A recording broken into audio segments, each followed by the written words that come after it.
Good morning, ladies and gentlemen. Assalamualaikum warahmatullahi wabarakatuh.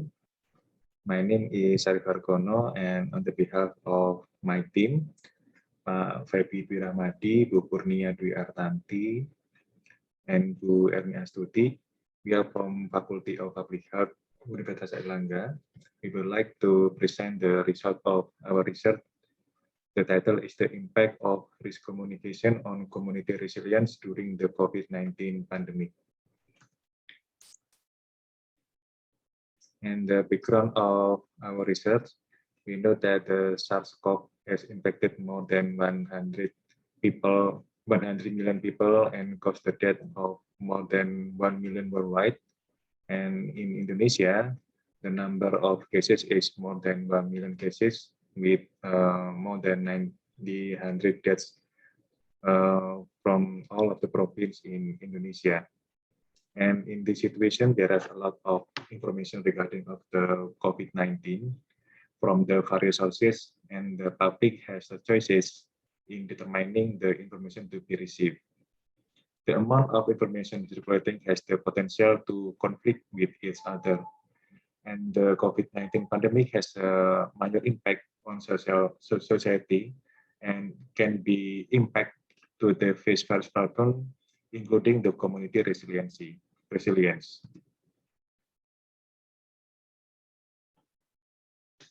The community resilience is the ability of the community to survive or adapt to a change or pressure. And in this context, the pressure is the disease outbreak, COVID-19 outbreak. Resilience is important to do because it can reduce exposure and vulnerability in high-risk areas and can reduce costs and consequences due to the pandemic outbreak. And this is the one of the community resilience concept from the Mayunga. This is the concept that we use on this research. We also research about the risk communication. Risk communication is a strategic factor in the resilience and include individual component and the media used to communicate. Risk communication will work effectively if it considers individual factors including age, gender, education level, social status and behavior, and also social and psychological status. And this research, we use some variable in this communication, including trust in circulation information, information transparency, perception of the benefit of information from the government, most trusted media types, effective communication strategy, and checking the correctness of the information.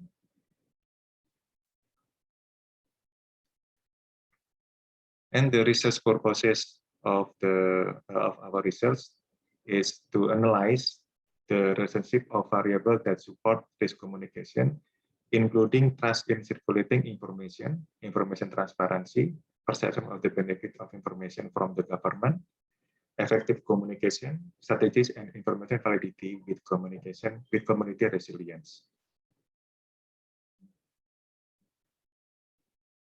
And this is the research methods that we use in our research. The design is cross-sectional. We use the quantitative data and data collection in the form of an online survey. Because the pandemic, we use the online survey.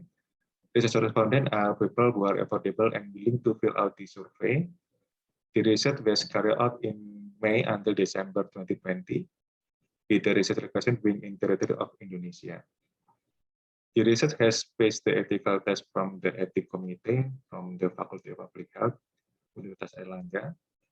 And for the instrument and the measurement, we use the 10-item Kandler Davidson Resilience Scale.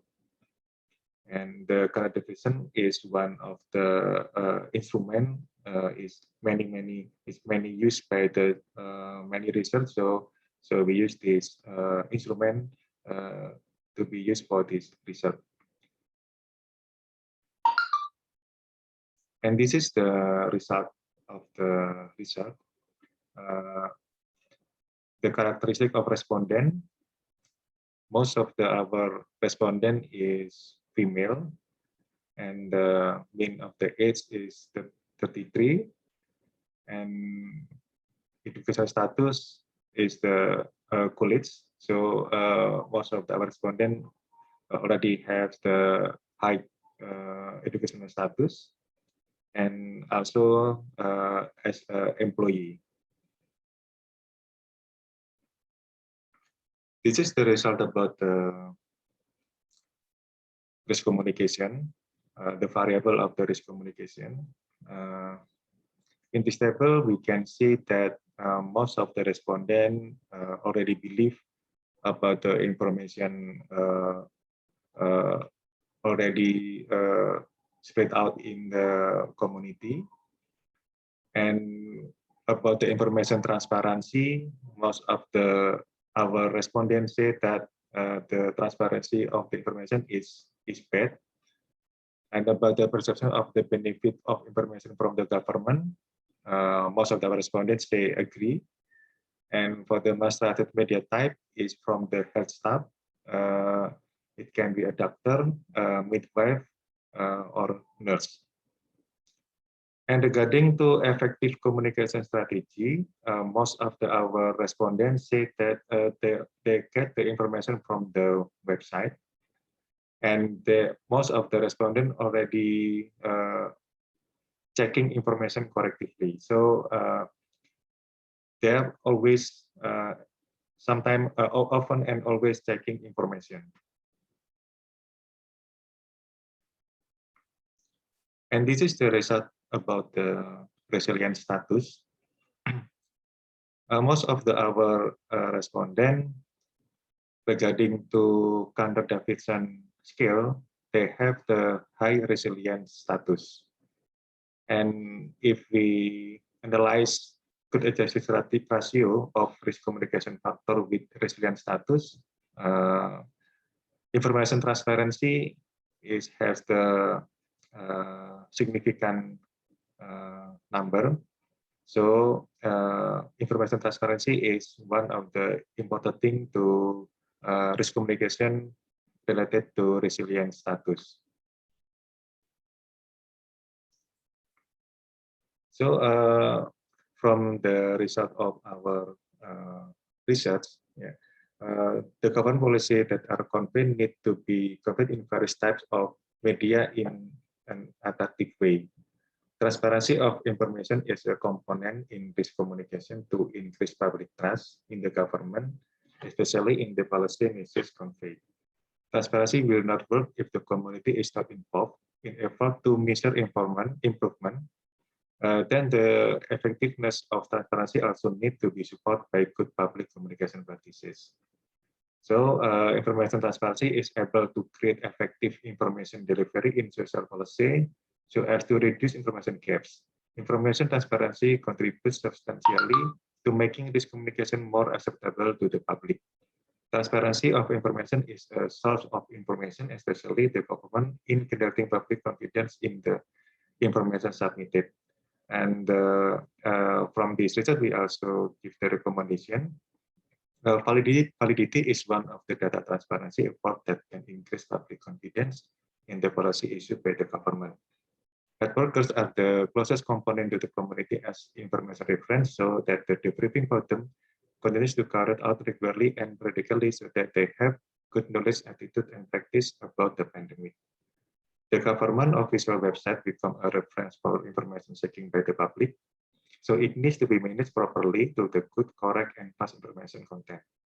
Information submitted related to COVID-19 may include transmission, prevention, control, and prevention program and policy implemented by the government. So we hope that valid and transparent information and delivered to the good risk communication can be expected to be provision for the community in dealing with the COVID-19 pandemic. Thank you. Assalamualaikum warahmatullahi wabarakatuh.